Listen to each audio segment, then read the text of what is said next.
বাংলাদেশের মেয়েকে নিজের স্ত্রীর মর্যাদা দিয়ে যেন মিলিত হলো ভারত বাংলাদেশ। সীমান্তের পেট্রাপোল বন্দরে এমন দুদেশের মিলন যেন স্মরণীয় হয়ে থাকলো সকলের মাঝে। ভাষা দিবসে ভারত বাংলাদেশ সীমান্ত পেট্রাপোল বন্দরের নোম্যান্সল্যান্ডে দুদেশের ভাষা শহীদদের স্মরণে নানা সাংস্কৃতিক অনুষ্ঠান, মিষ্টি বিতরণের রীতি চলে আসলেও এবছর যেন ছবিটা ছিল অনেকটাই আলাদা। ভাষা দিবস এবছর কোনো রকমভাবে পালন করা হয় নোম্যান্সল্যান্ডের থেকে বেশ কিছুটা দূরেই।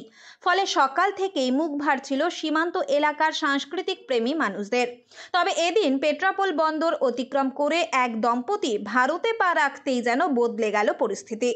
ভারতের পাত্র অনির্বাণের সঙ্গে বাধা পড়লেন বাংলাদেশের সঞ্চিতা।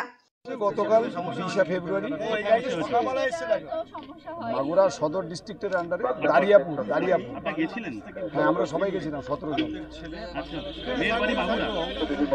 মেয়ে অ্যাকচুয়াল থাকে, পড়াশোনা করেছে গাজীপুরে, শাহাবুদ্দিন মেডিকেল কলেজেই ওর এমবিবিএস করেছে। আমার ছেলেও এমবিবিএস করেছে ওখান থেকে।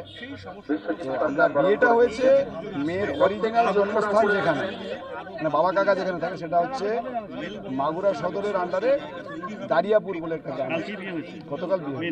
ভাষা দিবসের আগের রাতে বাংলাদেশের মাগুরাতে 4 হাত এক হয় তাদের। পাত্র পেশায় চিকিৎসক অনির্বাণ মহাপাত্র, বাড়ি পূর্ব মেদিনীপুরের এগরায়।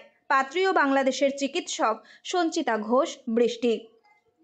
দুজনেই ঢাকার শাহাবুদ্দিন মেডিকেল কলেজ থেকে পড়াশোনা করেছেন। সেই সূত্রে 2018 থেকে দুজনের মধ্যে গড়ে ওঠে ভালোবাসার মিষ্টি সম্পর্ক, যা পরিণতি পেল এদিন।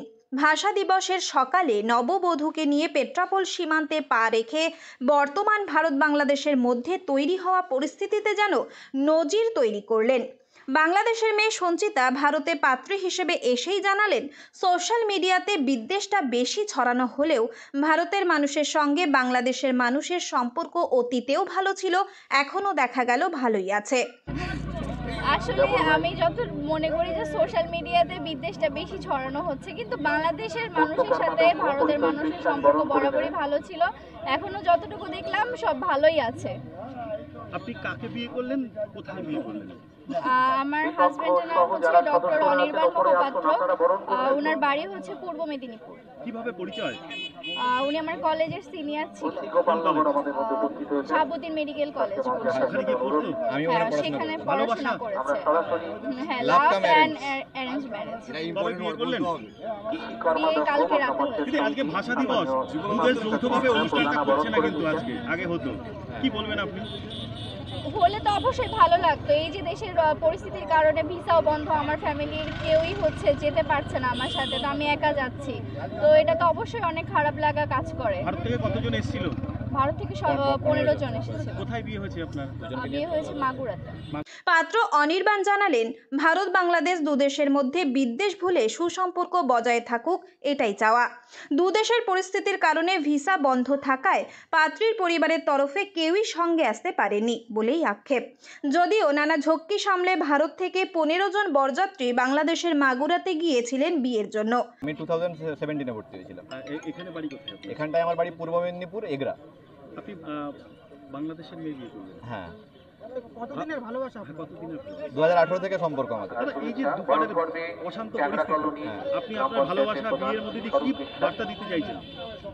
বার্তা দিতে চাইছি যে দুই দেশের মধ্যে সম্পর্ক, আগেও আমার যেটুকু আমি স্টুডেন্ট থাকা অবস্থায়, এখন আমি এখানে ডাক্তারি করি, আজ 23 সাল থেকে আমি চলে এসেছি, কিন্তু আমি যতদিন থেকেছি তখন দেখেছি যে মৈত্রীপূর্ণ সম্পর্ক ছিল, দু দেশের মধ্যে একটা ভালোবাসার সম্পর্ক ছিল, সেটা বজায় থাকুক। আবার ঠিকঠাকভাবে সব দু দেশের মানুষ বিদ্বেষ ভুলে সবাই সবাইকে আপন করে নিয়ে চলুক, যেভাবে চলতো আগে সেটাই হোক, সেই সম্পর্কটা বজায় থাকুক, এটাই চাইব। এদিনের এই বিবাহ দম্পতির মধ্যে দিয়েই দুদেশের বাংলার মিলন যেন ভাষা দিবসেও হয়ে রইল স্মরণীয়। উত্তর 24 পরগনা থেকে রুদ্র নারায়ণ রায়ের রিপোর্ট, লোকাল 18 বাংলা।